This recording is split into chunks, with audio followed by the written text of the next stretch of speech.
Across northern Nigeria, months of unstable and unreliable power supply have crippled businesses and livelihoods. In states like Katsina, Kano, and Kaduna, most communities are left in darkness while only a few on high-tension lines enjoy steady electricity. The outage and low voltage have damaged appliances, shut down workshops, and forced thousands to struggle with the new normal. The report. From bakeries to welding shops, and from small corner stores to larger factories, power-dependent businesses are folding up. Even when electricity comes, the voltage is too weak to run machines or power basic equipment. Many owners have turned to costly alternatives like solar or generators just to stay afloat. Honestly speaking, the erratic power supply Kaduna is quite worrying or worrisome because it has been persistent, and you know the importance of power in our daily activities. By extension, it has led to reduction in economic activities, especially the small businesses that take place actually among the people. We talk of barbing, we talk of tailoring, we talk of all this, grinding, and so on and so forth.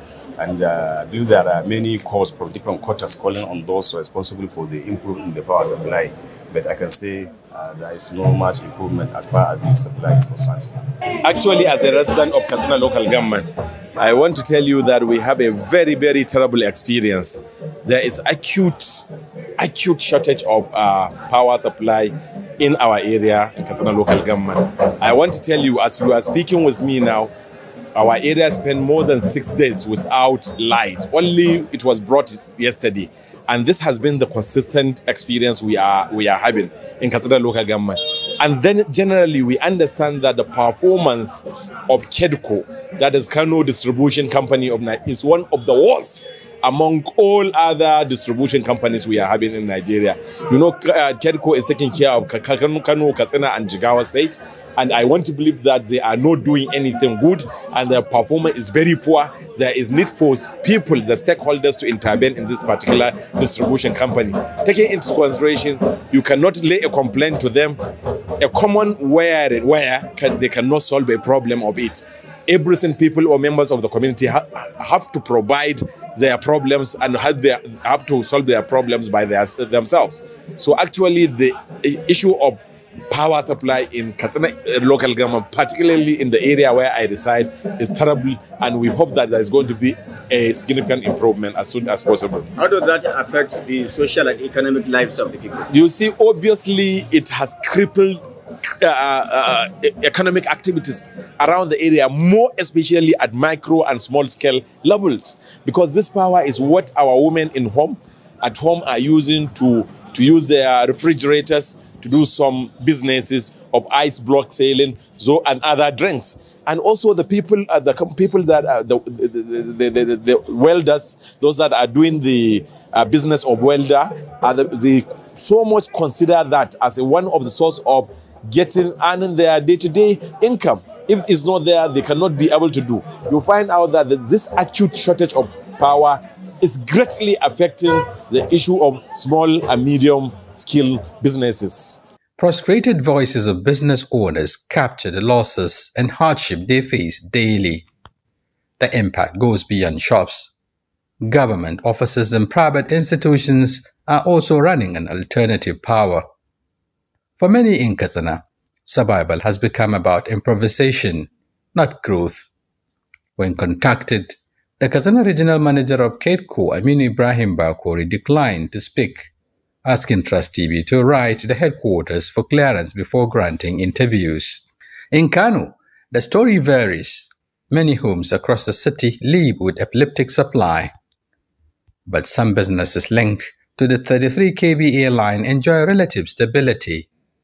Ice block producer Simon Ismail at Farm Center says his supply has been steady. Kamar mu da muke amfani da wutar 33 a kan Farm Center feeder ta CBN. Here in Farm Center Kano, we are on the 33 kVA line from CBN feeder. Our business is ice blocks, pure water and yogurt. Most times we enjoy steady electricity up to 22 hours a day. And whenever there is no light, it's usually for a good reason like repairs. So honestly, we are thankful. In Kaduna, Epileptic electricity supply has caused untold difficulties for communities across the metropolis and its environs. Residents say frequent cuts have led to a shortage of water, as boreholes can't function without power. For many, this is on top of weeks of limited or no electricity, leaving businesses grounded and everyday lives severely disrupted. We have been experiencing poor electricity supply. Recently, we heard that the cable line developed a fault at Rigasa, which is why we spent about 2 weeks without electricity.